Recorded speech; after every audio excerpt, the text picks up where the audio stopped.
So, guys, I wanted to quickly touch on this article before I finish this submission.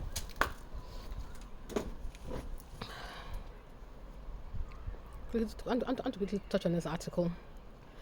Um, so Harry, Ch- Harry charity engulfed by cash fears. Now, this just confirms kind of what I was thinking is going on with this charity and why Sophie is refusing to step down from an unpaid position. We talked about it yesterday that whatever your thoughts are about how she's handled the charity, and I have a lot of thoughts about it.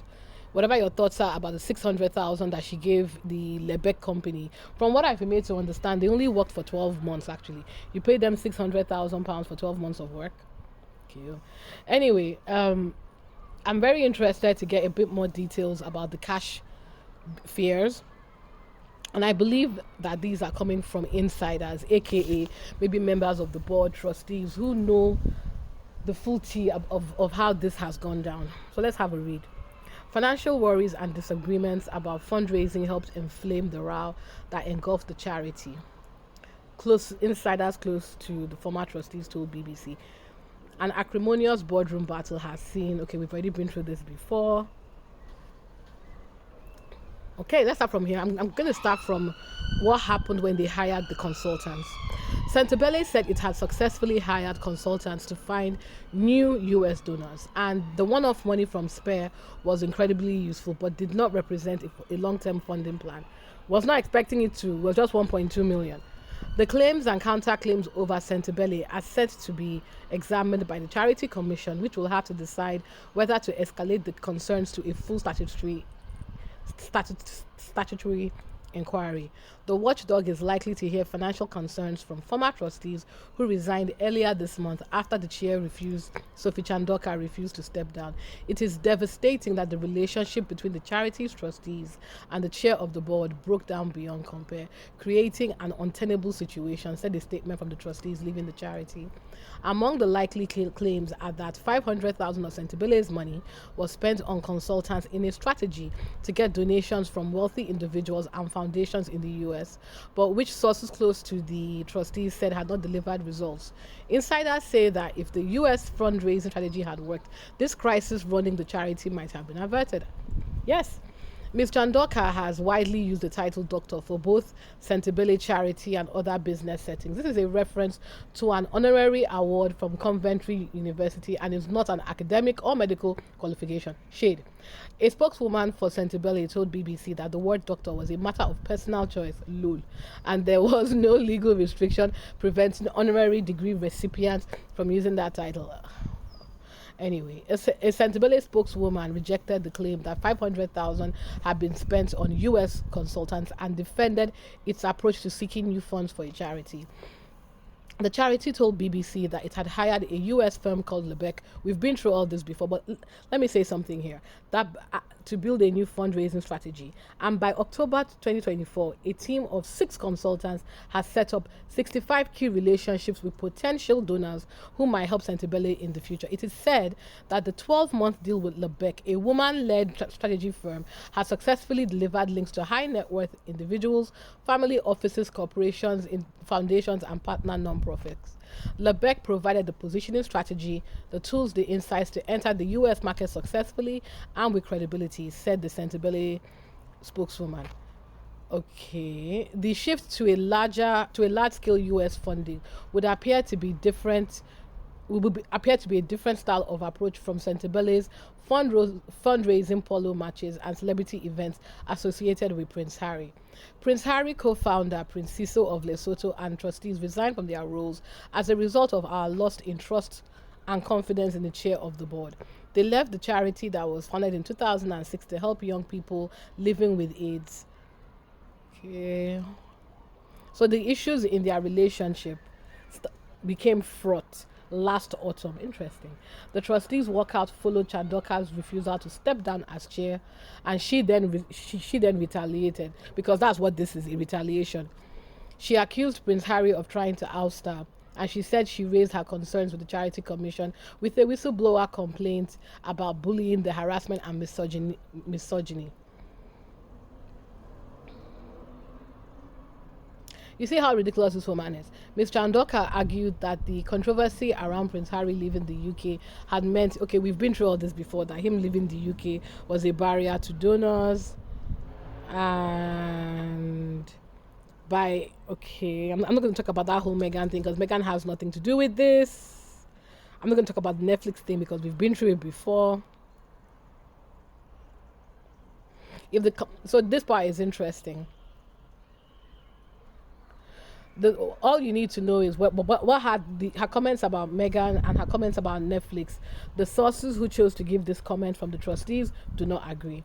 One thing that is interesting here is if the Charity Commission announces it is going ahead with the regulatory complaint case, it will gather evidence about the claims over how Sentebale has been managed and will decide whether the investigation needs to be escalated to the next level of statutory inquiry.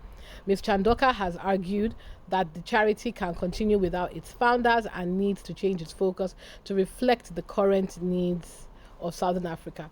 A friend close to Harry says he feels as though one of his fingers have been cut off. Let's just ignore that nonsense because I don't know who this friend is. Don't give a name, I don't care. But there is something quite interesting I want to just quickly say as a way of throwing shade. This woman is a troll, so I'm not going to waste her time, but I'm going to respond to this. The boss of Prince Harry's Sentebale charity shuts down social media amid being trolled by Sussex Squad. Squaddies, you get a shout out.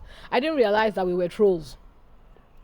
And I'm going to play this video because this silly woman, for those who don't know, very quickly, context. In 2021, just before the Oprah interview, 2 pranksters on YouTube got a bunch of royal commentators to give commentary on potential topics going to be discussed on Oprah. The kicker was the interview had not aired yet. Nobody knew what the topics were going to be. And but they were able to get like 4 or 5 people, including this silly woman. Now, she's been whining about it ever since because after it came out that she was giving commentary on an interview that hadn't aired, and these guys knew exactly what they were doing, the pranksters. They kept on bringing more ridiculous talking points over and over, and they all kept on responding to it, including this Victoria Arbiter. So I love playing this video because I love watching her cry. Jamming your gums. It's been horrific, Camilla, horrific. Yes, people can take it lightly and go, oh, it's just a silly prank. And actually, Josh did an interview post-prank in which he said this video was made at the expense of these royal reporters. And that hit really hard because, yes, it was made at the expense of my livelihood, my future career, my mental, emotional, physical well-being. I didn't leave my house for 2 weeks because the avalanche of hate was so monumental, so extreme, and the anxiety that has evolved as a result has been devastating. There are times I'm so paralyzed by the anxiety associated to what happened. I can't go outside. I don't leave my house.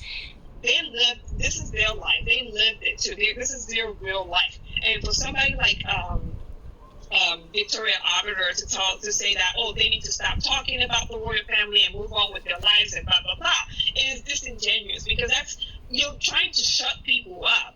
And from it doesn't, you're trying to silence them. You can't silence people. The same way, Victoria Arbiter, you're not being silenced when you open up your cock holster to talk about Harry and Meghan. No one silences you. You make money, jamming your gums about Harry and Meghan. Okay? Harry and Meghan did not mention the royal family for a whole year. All of 2020, and y'all did not stop talking about them. Meghan was pregnant in 2019, and she was out of the limelight for about 5-6 months, and every single day you guys talked about her. Every day there was always some manufactured, some made-up outrage, some made-up drama, just out there, mud, just throwing it everywhere around this woman, and she wasn't even visible for 5-6 months. Okay? So Victoria Arbiter, shut the fuck up. Oh. Leave Harry and Meghan alone. Oh my. If Harry and Meghan wants to speak their truth, let them speak their truth. If their truth hurts your pocket as a royal commentator, maybe you should get a life and do something better with your life because you are failed. Your father failed you, your mother failed you, and it looks like your family failed. Everyone failed you. You are useless. Okay? You went on a fucking thing and talked about an interview a program that you had not seen yet. Okay, you went there and gave opinion about a program that you had not seen yet, and you have the gumption and the nerve to show your face and tell people to stop talking. You need to stop talking, ma'am. You need to. You racist little cunts. Oh my God. You need to stop talking. And for all the derangers who I know they signed up and they signed back in, they want to hear this. Please share this with Victoria Arbiter like you guys always do. Let her know how she feels. Actually, I'm going to do the SEO in such a way that I know that she's going to see this podcast. Oh and she's going to want to know what it's all about, because I also know that she has Google Alerts on her name that shows up on her phone, because she is too much of a self-centered, little, idiotic, racist bitch that she cannot just stay away and not have a Google Alert on her name. So I will do her the favors and make sure that if the derangers don't share with her, it goes right to your phone and your Google Alerts will pick it up, Victoria, because you're such a disgusting human being. And so, Victoria Arbiter, if you don't want to be dragged and called out and called every time that you speak up and you say some fuck shit that does not make sense about Harry and Meghan, shut the fuck up. Oh. Okay? Leave Harry and Meghan alone. Focus on the magnificent irrelevance that in that country. You can talk about them, but leave Harry and Meghan alone. You don't know Harry and Meghan. Harry and Meghan don't talk to you. If Harry and Meghan wanted to talk to us, they talk to us directly. They have their platform and they talk directly to us. Free people have spoken to Harry and Meghan more than you have ever. Okay? Danny has spoken to them. The kid in the grocery store has spoken to them. You guys are just jealous because they refuse. They don't like you. They don't like you. No one likes you, Victoria Arbiter. No one likes you. Leave them alone.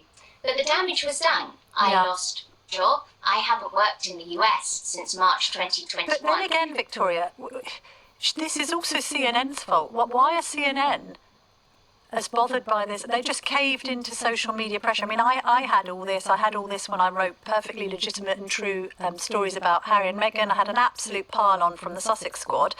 Thankfully, I was supported by my newspaper, yet CNN just cut you loose.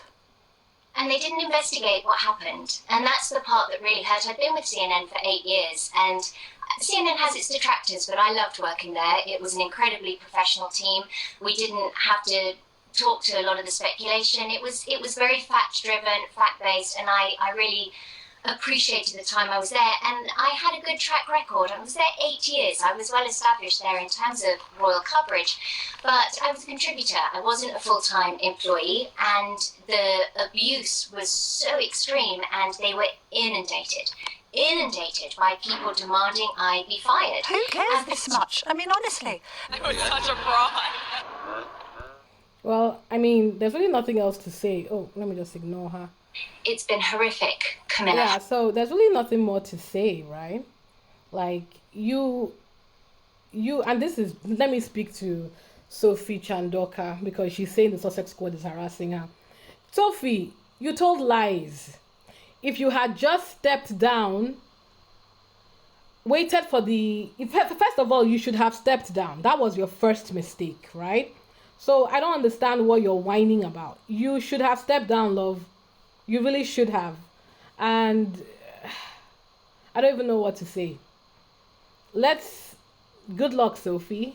I'm curious to see what comes out of this mess. I really have a lot of empathy for your situation, because I know that you are going to be dragged through hell with this whole CNN thing. And yeah, sorry, not CNN, my goodness, but this whole charity thing, it's a mess. You brought this on yourself, and I don't really have any sympathy or patience for you. And yeah, I don't have anything else to say, guys. Do you have anything else you want to say? I don't have anything I want to say. I think everything that's happening to you, you deserve. Next time, be careful who you play these games with, I guess is what I want to say. And yeah, what do you guys think? Please let me know your thoughts, your feelings, and let's catch up later. Take care.